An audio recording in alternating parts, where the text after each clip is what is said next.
name is Robbie Omondi, and this is Life 360. Today we are attending a youth symposium organized by the Center for the Study of Adolescence.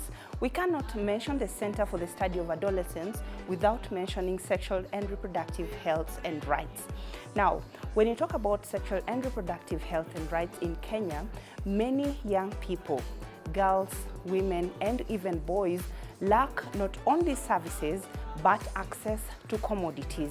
Now, it is in this regard that many young people from different parts of the country have come together, created groups to ensure that these young people are empowered economically, and in return, their sexual and reproductive health and rights are taken care of. These are my private parts. No one should touch. Hello? CSA has done much of the project on OVC and countering stigmas in situation with the community. There's much of stigma. It all started from when I was an OVC at a CBO called Budalani Theatre, and there, due to high rise of pregnancies, HIV infections, CSA came across and helped us to construct a youth group yenye tuliita Tuelimishane, and it really helped us because we are in a water body region, and it's prone to different situations that can affect youth, drugs, pregnancy, which I said earlier.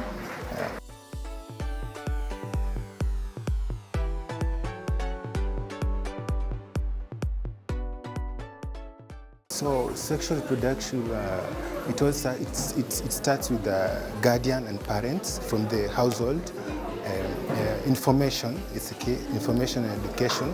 And CSA came as ilisaidia kutengeneza group from the start, and we lacked knowledge and education concerning sexual reproductive health and rights and comprehensive sexual education in general. That's why there was much of pregnancy, much of sexual indulgence, drugs. Yeah. It was all about lack of knowledge.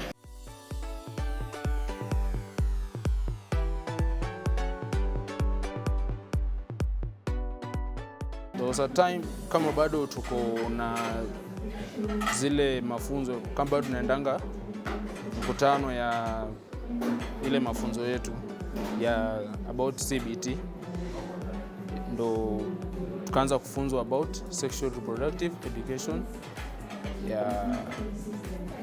Hapo ndo tulianzia, and then I didn't take it serious, but with the time niliona wana insist sana kufunza on that topic, so nikaona this might be serious. And then tukaendelea hivyo, tukakuja tukajua kuna kitu inaitwa CSA, that is the Center for the Study of Adolescence. So tukataka kujua mengi, tukaelezwa vile imekuja, imecome up, tukajua venye iko mpaka kufikia hapa.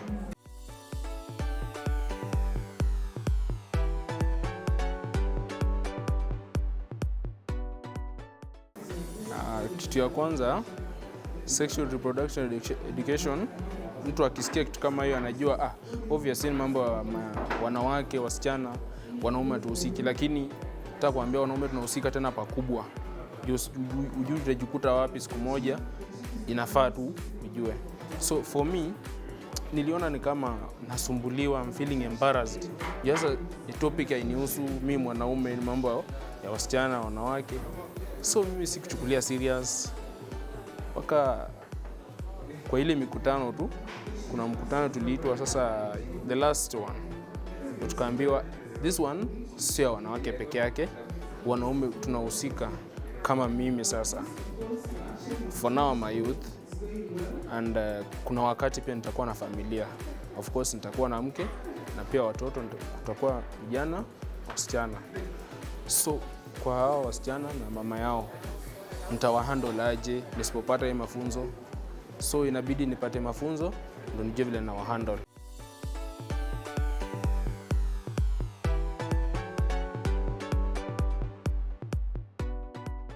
Challenges, unaweza kuta maybe mtu ako na shida fulani na shida ni ya kiuzazi. So akifika pale kwa hospitali tuseme, anakuta kuna watu wawili, watatu, wanne, sasa anaumia, but sasa ile kusema tu anaumia, jiona kuna watu, kuna aibu fulani. So unakuta anaumia, anajifinya. And then sasa kama ni mimi mwanaume, niko na hiyo shida, alafu nikute daktari mwanamke. Sasa ile tu kuanza kumwambia inakuwa ngumu. Inakuwa ngumu. Yeah.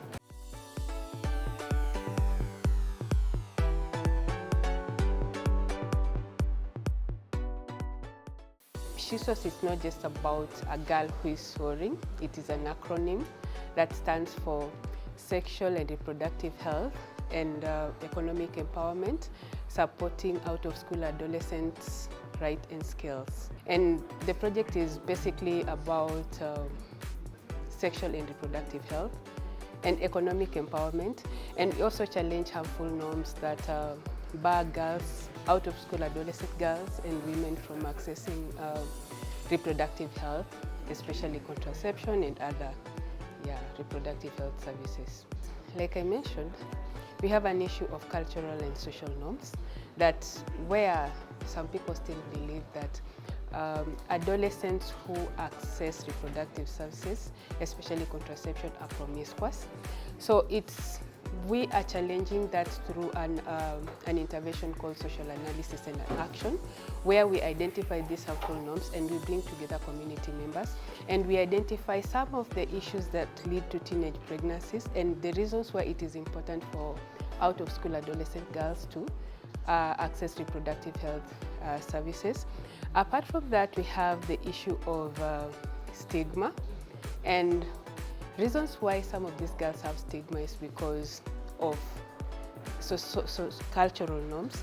And apart from that, going to the facility, some health facilities are still have issues with adolescents accessing reproductive health services, especially contraception, because they feel that you must be in a family setup for you to access these services. So when an adolescent, maybe who is even a mother of one and is still a minor, not yet turned 18, tries to access this, the healthcare providers, some of them turn them away, or they play the auntie's role, where they start asking them, who made you pregnant? Why didn't you wait? Ulikula chakula ya watu wakubwa kwa nini? You see, that is a turn-off. And something else, we also have the issue of policy that does not directly allow minors below 17 and below to access reproductive services such as contraception unless with parental consent. And in most cases, you'll find that adolescents will not want to bring their parents in such situations. So this has stopped some of the girls from accessing such services. So as a program, we are having an intervention called Intergenerational Dialogue, where we bring together adolescents and their caregivers and parents. We dialogue on issues around sexual and reproductive health, where adolescents help their parents to understand the challenges they are facing in the current generation. It's not like their days. So the parents are also able to understand the challenges that these adolescents are facing, and then we come up with solutions. So some of the parents are able to support their adolescents, maybe to go with them to the facilities. Apart from that, we also have a component called health system strengthening, where we train healthcare providers on adolescent sexual and reproductive health rights, where they are able to understand them and to give them services.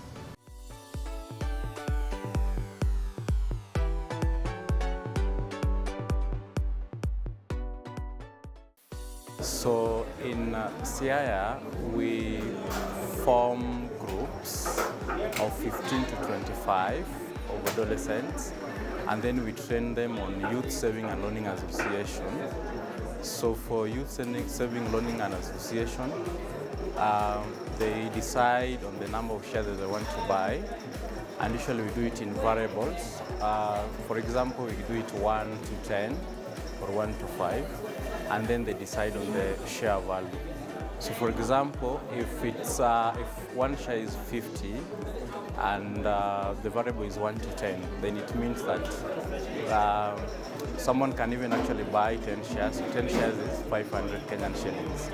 So after saving, they borrow from the amount that they have saved, and they use the amount to buy sanitary pads and also to pay for transport to the facilities. Yeah. So after first 2 months, their loan fund usually grow. So we shall introduce selection planning management training to enable them to scan around and choose a viable income generating activity. So I will give an example of income generating activity in Siaya.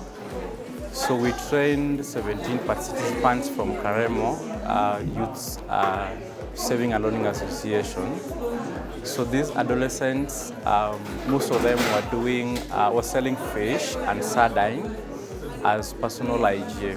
But because of use of wrong fishing gears, they were not in the position to get fish for the IGAs. So we train them on financial education. This is to support them to manage their finances and also to know how to do proposals and working on business plan.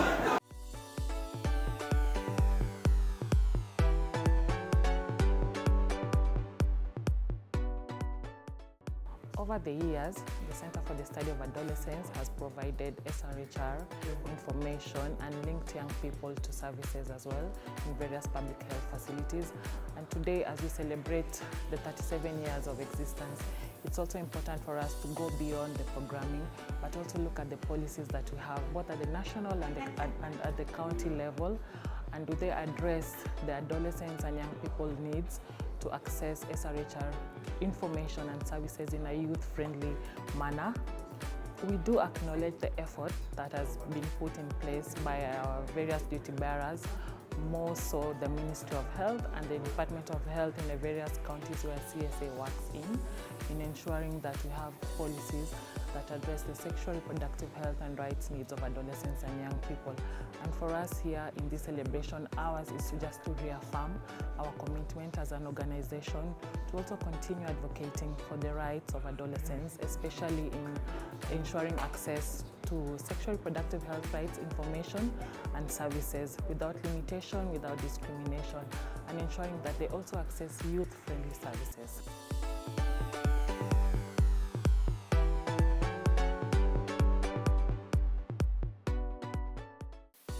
As an organization, we also advocate for the adoption of comprehensive sexuality education in schools to ensure that our young people can gain access to information that will enable them make wise decisions regarding their lives. And for us, comprehensive sexuality education is looking at it broadly, looking at issues to do with menstrual hygiene, addressing teenage pregnancies, addressing gender-based violence, and also addressing the new HIV infections among the adolescents and young people, what we normally refer to the triple threat. So for us, this is an opportunity to ensure that the young people can continue with their education, can live their lives well, and not be limited because of teenage pregnancies or gender-based violence, but looking at comprehensive sexuality education as a solution to ensure that the young people make informed choices regarding their health.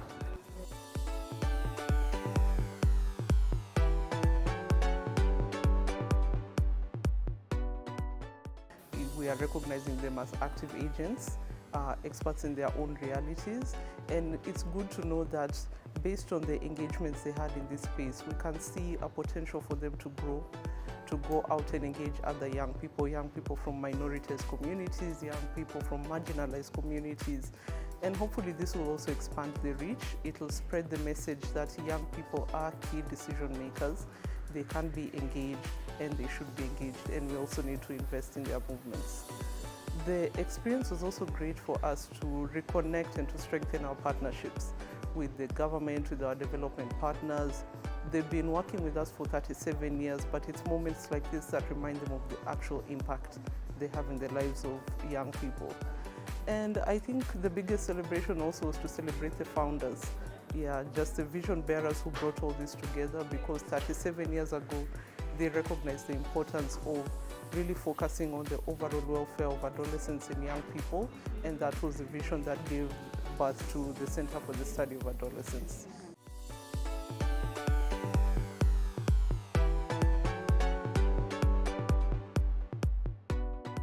The withdrawal of funding, I think, hit a lot of sectors in the health sector, and especially around sexual and reproductive health and rights, really hard.